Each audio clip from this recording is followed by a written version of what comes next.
Então, nessa ação penal 506, 31, 30, 17, continuidade do depoimento do senhor Antônio Palocci Filho.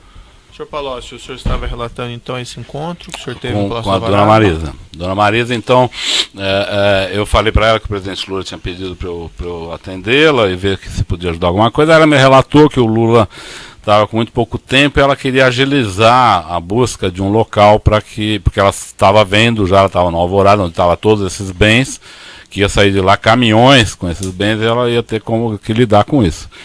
E disse para mim nesse dia que o senhor Bunlai, José Carlos Bunlai, que era amigo da família, e o senhor Roberto Teixeira, que também é um advogado amigo da família, estavam cuidando desse assunto. Falei, ok, se precisar de algum apoio, eu estou à sua disposição, tudo. E voltei ao presidente Lula. Conversei com ele de novo, falei, escuta, mas como que o senhor está pensando? Ele falou, não sei, eles estão achando um local, vão ver uma forma de fazer tudo. Dias depois o doutor José Carlos Bunlai me procura. Aí acredito não, com certeza no meu escritório em São Paulo.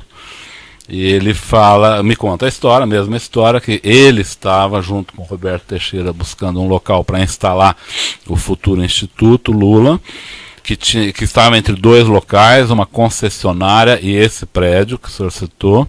Não é um terreno, muita gente fala terreno, não é terreno, é um prédio. Sim, é um imóvel, é um prédio. Estava entre essa concessionária e esse prédio.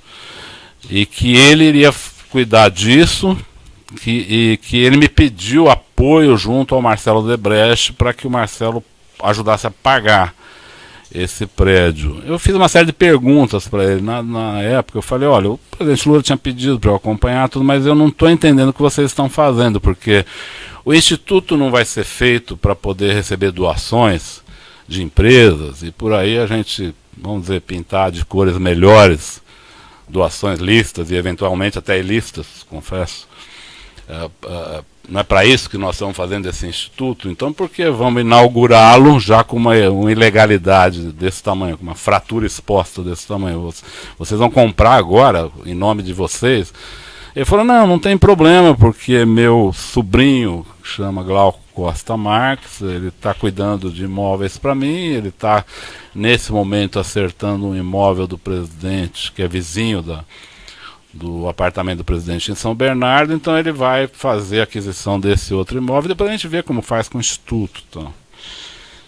Eu voltei ao presidente Lula, eu ouvi, eu não quis desrespeitar a iniciativa do Dr. Bunlai, que é uma pessoa que eu tenho boa relação. Essa conversa o senhor teve com o Bunlai e com mais quem? Só eu e o Bunlai. Só eu e o Bunlai.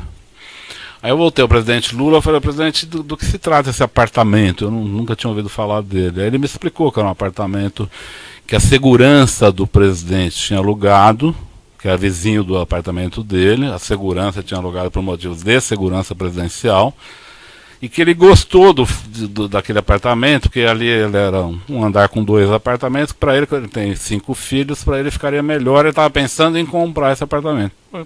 Essa informação que ele me deu apenas. Aí eu voltei a falar com ele sobre o prédio do Instituto, eu falei da minha conversa com o Mulay e falei, olha, eu estou preocupado, eu não gostaria de fazer desse jeito. Acho que o senhor está fazendo um instituto para receber doações e fazer sua atividade,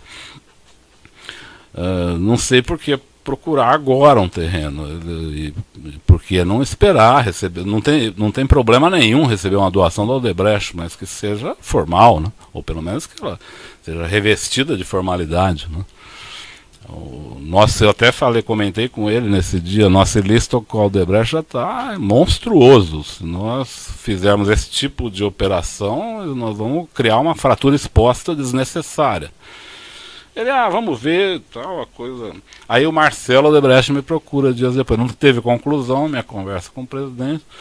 Aí me procura o Marcelo Odebrecht. Marcelo Odebrecht me procurou um pouco preocupado também. Ele falou, olha, tá em curso essa compra, eu estou achando estranho. Eu tinha falado já uma vez para o Marcelo que ia ter o Instituto, que ele deveria ser um doador, eu já tinha tido essa conversa com ele, mas pensando em 2011, 12, né?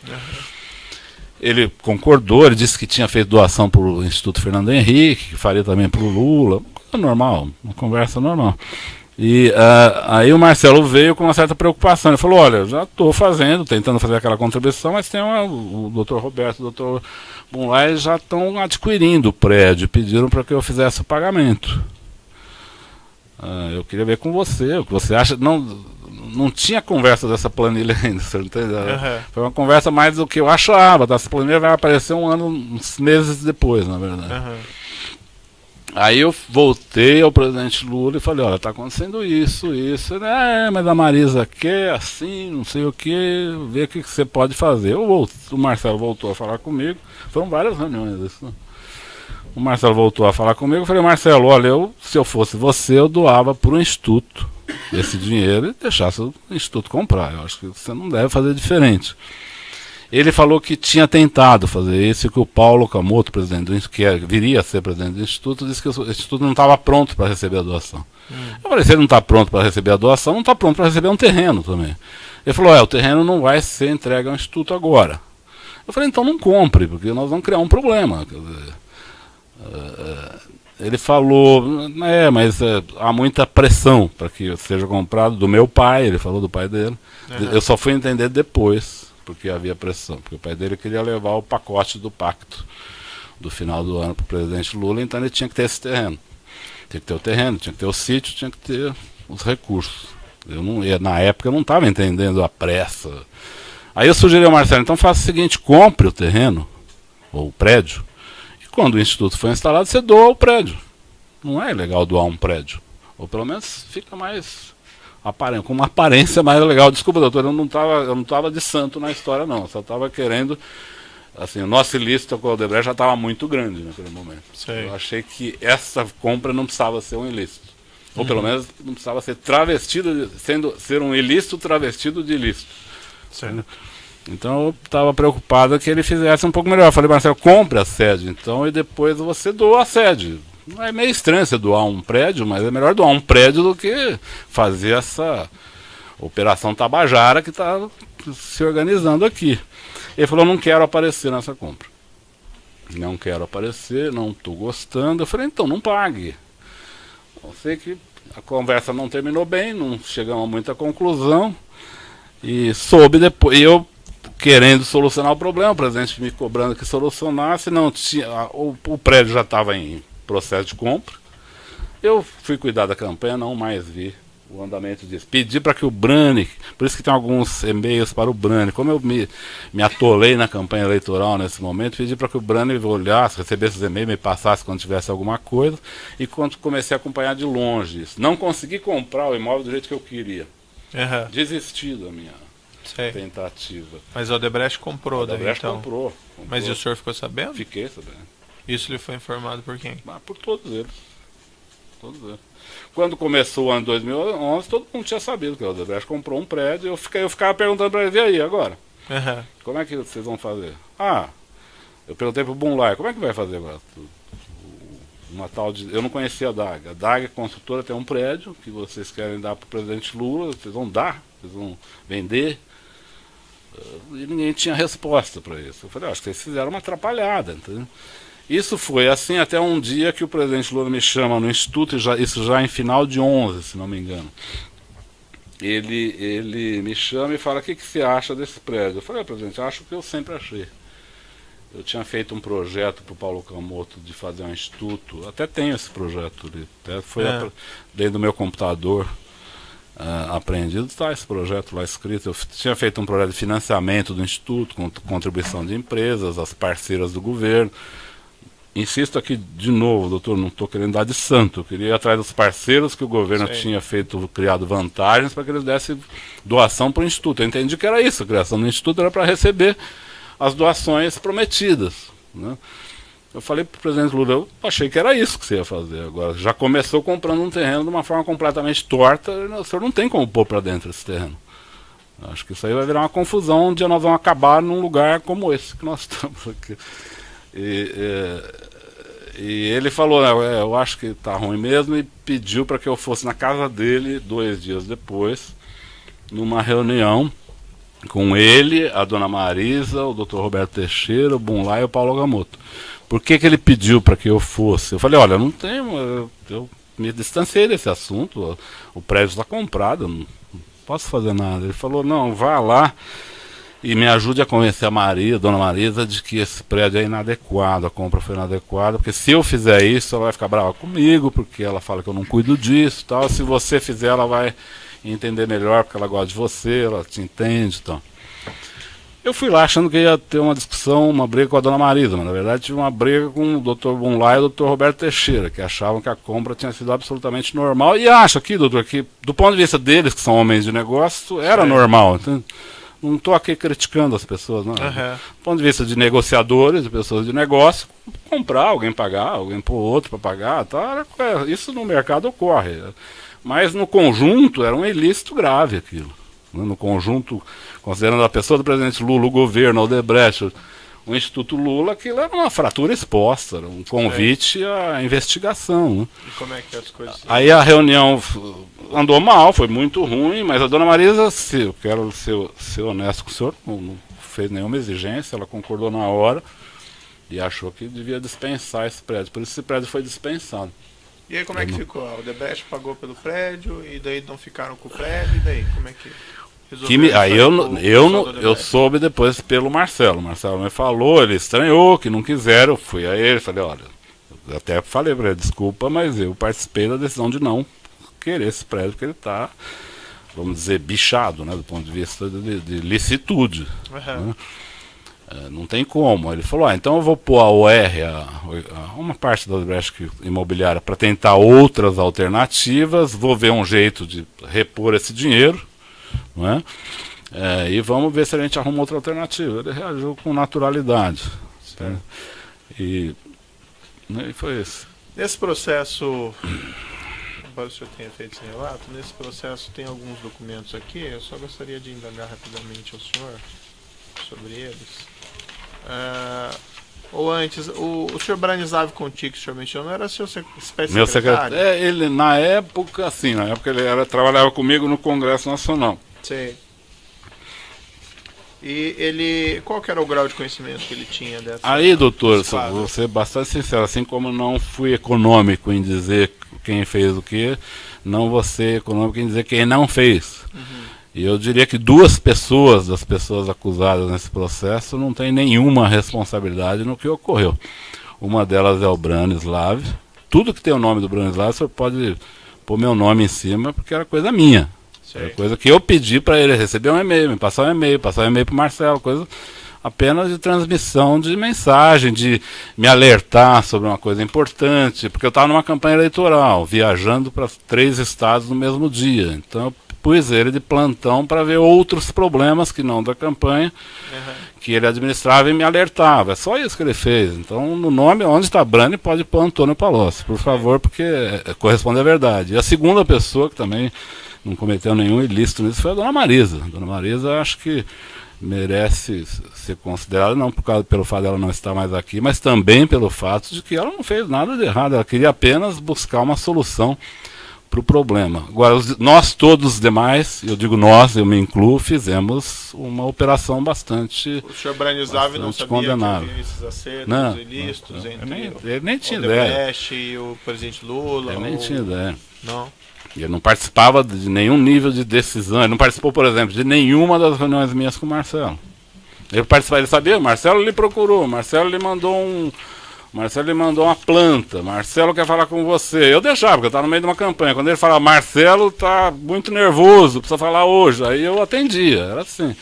Em campanha é um pouco assim, quer dizer, o senhor espera uma ligação vir 10 vezes, quando a pessoa começa a apelar, você atende. É meio um pouco isso. Eu tive meu telefone desligado na campanha, eu liguei na companhia, ela falou, seu telefone foi clonado porque ele falou em 5 estados hoje. O fato é que eu tinha estado em 5 estados naquele dia. Então é um pouco assim, só para você entender o contexto de uma situação de campanha e o trabalho do Brani. O Brani apenas me alertava, me procurava, tal. Ele sequer tinha, eu acho que ele nem sabia que isso era destinado ao Instituto Lula. Perfeito. Tem um e-mail nos autos, que é no evento 1, anexo 230, que é um e-mail do Sr. Marcelo Bael Odebrecht, em 22 de setembro de 2010, para o Sr.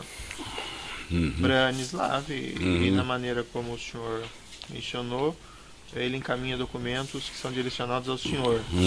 Então ele fala, preciso mandar uma atualização sobre o novo prédio para o chefe amanhã, qual a melhor maneira.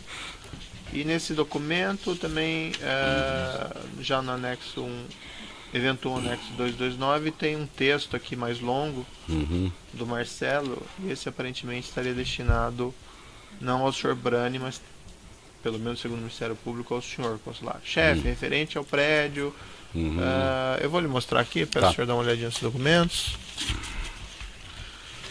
Os primeiros são os e-mails, esse é o texto. Esse aqui? Isso, que começa... Não, ali começando, certo? No início lá. Referente ao prédio de ou para a quinta, vamos fazer conforme orientado. Mas gostaria de compartilhar o cenário risco abaixo com você. O risco não vai ser ficar enrolado. Esse é meu, Li? Esse é meu, Li, não. Certo. E fez parte desse período, doutor, excelência, que eu estava conversando com o Marcelo, e ele preocupado e eu preocupado também, com um imóvel que estava sendo adquirido de forma inadequada, um imóvel inadequado com sócios que estavam numa situação pendente, com pendência junto à prefeitura. Era tudo isso que tinha.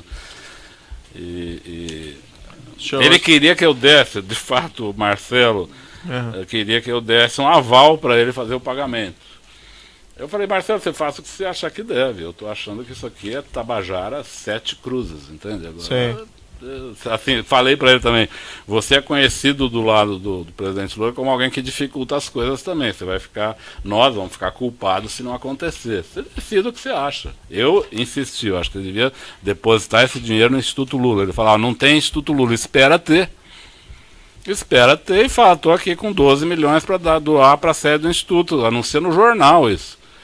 Não é? Quer dizer, você não quer fazer através do Instituto aparecer uma relação já está bastante comprometida, já tem muito ilícito, na verdade. Então o senhor se recorda dele ter alertado, aqui, sim. Dele ter alertado que esse imóvel estava todo enrolado juridicamente? Recordo. Eu sabia, acho que o Bunlai também me falou que tinha problema de família, que ia ter pagamento por fora, que eu falei, olha, eu acho que vocês não deveriam fazer isso. Pagamento no exterior eu nunca soube agora há uma semana, doutor. Que teve pagamento no exterior. No evento 928, anexo 37, tem uma anotação de agenda tratando de uma reunião. Supostamente estaria o senhor. Peço só para o senhor dar uma olhadinha. Evidentemente o senhor não deve recordar as datas, mas o senhor se recorda de ter participado de uma reunião com o Roberto Teixeira e com o executivo da Odebrecht Eu não conheço o doutor Paulo Melo nem o Rodrigo Salles. Eu vi no processo essa reunião. Essa reunião, não, acredito que não tenha ocorrido, porque até hoje eu não conheço o Paulo Melo nem o seu Rodrigo Salles. E não fiz nenhuma reunião com o senhor Roberto Teixeira sobre este prédio. Nunca. Fiz com o Bunlai, mais de uma, com o Marcelo mais de uma, com o presidente Lula diversas. Eu conversei com o seu Emílio, com o Alexandrino, com todas as pessoas, mas nunca com o senhor. Eu tinha entendido antes que o senhor disse que tinha se reunido com o senhor Roberto Teixeira também, sobre esse prédio? Não, sobre o prédio não. Não, eu reuni na casa do presidente Lula no último ato da discussão do prédio, isso é verdade. Mas no processo de compra, não. Não. No processo de compra eu reuni com o Bunlai, com o presidente Lula, com o senhor José Carlos Bunlai, com o presidente Lula e com o Marcelo Odebrecht. Nunca com o Roberto Teixeira. Com o Roberto Teixeira eu me reuni nesse dia na casa do presidente Lula, quando se resolveu não trazer o prédio para o Instituto. Então essa reunião, doutor, pode ser que ela tenha ocorrido. Eu realmente não me lembro, até porque não conheço até hoje essas pessoas. Perfeito.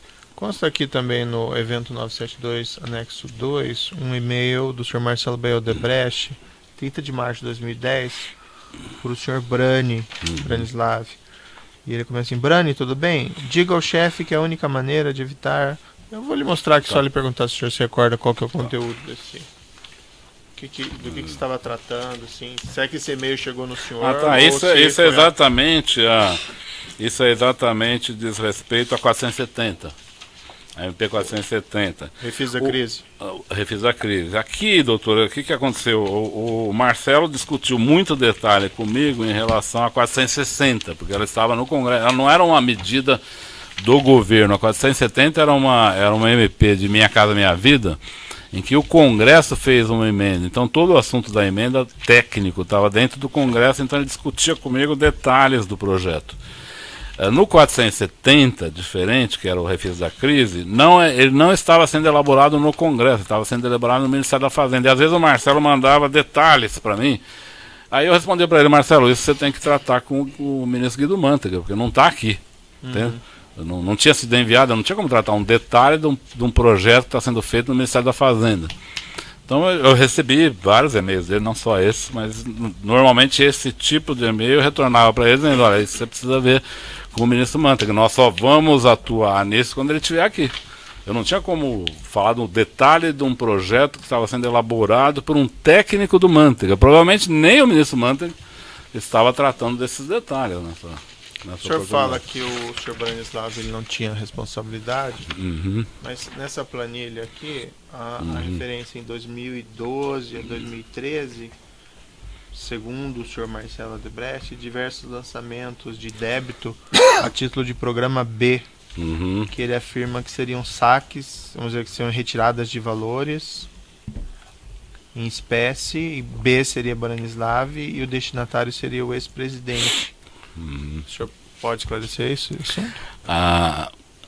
Eu não sei se eu posso esclarecer tudo, talvez o Marcelo possa esclarecer mais, eu acho que ele tem conhecimento disso, mas em geral, a retirada, depois de 2011, quando deixei o governo, você vai ver que o próprio Marcelo falou, e é verdade, eu não tratei mais de assuntos de campanha, não voltei a tratar mais de recursos da empresa.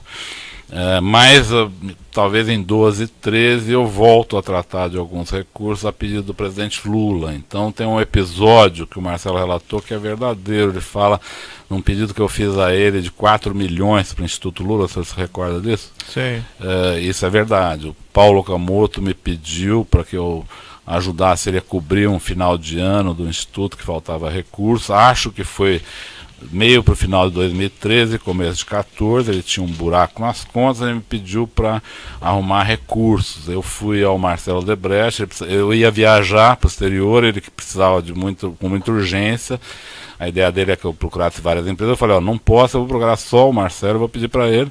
Pedi 4 milhões para ele, que era o que o Paulo precisava. O Marcelo ficou de dar, ele concordou em dar esse recurso, ele falou que tinha disponibilidade. E eu disse ao Brani para transmitir ao Paulo Okamoto que seria dado os 4 milhões que ele tinha sido pedido. Então isso deve estar aí. Tem um lançamento a título de doação de débito de 4 milhões. Isso, em 2014. Isso. Eu acho que fim de 13. Talvez ele tenha debitado em 14, mas eu acho que era 13. Mas nessa fase já havia um crédito pré-estabelecido? Doutor, aí eu lhe digo, ele pôs, o Marcelo, eu vi alguns relatos do Marcelo. Eu não quero dizer aqui que ele fez nenhuma mentira, mas veja, ele pôs um crédito para o presidente Lula de 35 milhões. Quando o pai dele disse ao Lula que ele tinha 300 milhões. Esses recursos todos eram destinados ao PT, ao Lula. Não sei se 35 era o crédito do Lula. Mas ele, quando fez essas doações, ele afirmou que iria, vamos dizer, deduzir desses créditos, seja de 30, ele me seja de 300. disse num determinado momento que ele ia separar créditos ao presidente Lula mais para usos do Instituto, coisas assim mais pessoais ao Lula. Porque a tal da reserva que ele falava, ou da conta corrente, que seja, era pro Lula, pro PT, não tinha uma separação. Isso é pro Lula, isso não é pro Lula, entende? Então eu não entendi muito quando eu vi essa parte dessa destinação específica. Agora, pode ser um controle dele, ele pode dizer: não, pro Instituto eu vou separar aqui. Eu não tenho como Como eu preferia não tratar detalhes com ele, até porque, sou sincero com o senhor, não estou aqui de novo, não estou dando de santo. Eu preferia não estabelecer limite, porque a minha conta com ele não tinha limites. Eu não ia estabelecer parâmetros limitadores. Porque, como assim, o senhor pode esclarecer? Por exemplo, se eu precisasse de 50 milhões para o Instituto Lula, eu tenho certeza que ele daria. Então, para que eu ia estabelecer 35 de limite? Eles tinham uma relação com o Lula muito aberta, então não me interessava estabelecer limites, destinações específicas. Agora, ele podia fazer isso por conta dele, é um direito dele, o dinheiro era dele. Então eu não posso lhe explicar detalhes disso. Agora, posso lhe explicar que eu pedi dinheiro para o Instituto, que muitas vezes mandei o Brani entender com o pessoal do Marcelo sobre o Instituto. Em algum período, o Paulo Okamoto me pediu um dinheiro em cash, com uma certa permanência, que também foi buscada na operação estruturada da Odebrecht. Mas aí era enviado o Branislav para fazer o Branislav que ia tratar o detalhe. Eu não sei, eu imagino que ele pedia para alguém da Odebrecht entregar o Paulo Okamoto. Ouvi pessoas da Odebrecht dizer que o Branislav levou o dinheiro algumas vezes lá. Ele nunca me falou que levou o dinheiro lá. Ele ia lá combinar. Porque, na verdade, o Paulo Okamoto tinha uma relação muito, muito tranquila com as pessoas da Odebrecht também. E ele pediu, o Paulo Okamoto pediu várias vezes durante uns 3, 4 anos para que eu arrumasse recursos em cash para o Instituto. Eu até, de novo, perguntava a ele, olha, o Instituto não serve para formalizar doações, só por que vamos pôr recursos em cash? Ele fala, não, tem algumas necessidades mais particulares assim que nós não queremos contabilizar. Eu ajudava dessa maneira. O Ministério Público faz uma afirmação, eu queria voltar num tema atrás que o senhor falou lá da corrupção na Petrobras, que o senhor afirma que tinha conhecimento. O Ministério Público faz uma afirmação que na diretoria de serviços o senhor Renato Duque seria, vamos dizer assim, o executivo responsável por esses acertos. O senhor tinha conhecimento disso na época? Olha, o senhor bastante claro, com o senhor bastante franco, essas pessoas não foram nomeadas com essa finalidade ou com esse perfil. Eu me lembro, até porque eu era aí, coincidentemente, eu era do Conselho de Administração da Petrobras. Certo. Eu não conhecia Renato Duque, não conhecia Jorge Zelado, não conhecia Paulo Roberto. Os conheci por currículo. Entendi. Né? E o currículo deles era de currículos extremamente capacitados para os cargos que eles estavam sendo indicados. Então, eu não acredito que houve um planejamento prévio com esses diretores acerca de listos. Não acredito. Mas que logo se começou a estabelecer comportamentos de vantagem para empresas e de pagamentos, isso começou a ocorrer logo. Mas e como que isso se desenvolveu, se é que o senhor pode, se é que o senhor tem conhecimento? Como é que o senhor poderia descrever? Como olha, isso...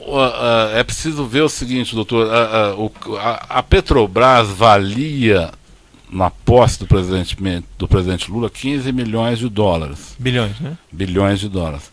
Em 3 anos ela devia estar valendo 300 bilhões de dólares. Por quê? O petróleo cresceu de valor por causa da guerra do Golfo. A Petrobras achou novas reservas e passou a ser incentivada a grandes investimentos. Então ela teve um crescimento extraordinário. Ao fim disso ela descobre o pré-sal. Então ela explode. E acho que o pré-sal foi um dos grandes males para o Brasil, porque o Brasil não soube lidar. O pré-sal é uma riqueza, mas é preciso saber lidar com a riqueza, senão ela acaba se tornando um problema, e no nosso caso ela acabou se tornando um problema, porque se fez todo tipo de iniciativa, de processo sem controle, sem estudos adequados, sem cálculos adequados, e que muitos projetos acabaram não saindo do papel, custaram. Pega, por exemplo, a refinaria Premium 1 e a refinaria Premium 2, cada uma custou 3 bilhões e está no papel. Sim. Né? Então eu acho que isso foi ocorrendo progressivamente na Petrobras, não foi uma coisa instalada na Petrobras, foi uma coisa que progressivamente foi ocorrendo. Eu lembro, por exemplo, na diretoria internacional, num determinado momento, o PMDB parou de votar com o governo porque exigia a diretoria internacional da Petrobras, porque já tinha o Cerveró, mas o Cerveró era mais ligado ao Delcídio, não tanto ao PMDB, eles queriam nomear um diretor. Aí indicaram o senhor João Henriques, que o Dr. Gabriel não aceitou, disse que não tinha um currículo adequado, e depois eles indicaram o Jorge Zelada, que o Gabriel aceitou. Mas e se tinha conhecimento que os diretores, apesar de não serem nomeados necessariamente para isso, tinham por função fazer essa arrecadação para os partidos também? Tinha. Em cima de contratos da Petrobras? Tinha. O senhor tinha esse conhecimento, né? Eu tinha esse conhecimento. Tanto é, doutor, que eu lhe relatei, em 2007, o presidente Lula senta comigo e fala, eu tenho ouvido falar que a diretoria de serviço, a diretoria internacional, a diretoria de abastecimento está tendo muita corrupção. Isso é verdade? Eu falei para ele, é verdade. Eu sabia. E ele sabia também? Sabia também. E esses valores, inclusive... Ele estava preocupado com isso, mas quando veio o pré-sal e aí vieram investimentos de todo tipo, ele perdeu as preocupações e mais. Ele até chegou a encomendar que os diretores, a partir daí, fizessem mais reservas partidárias. Tá, já vou interromper o município pelo tamanho do áudio, nós já voltamos a essa questão.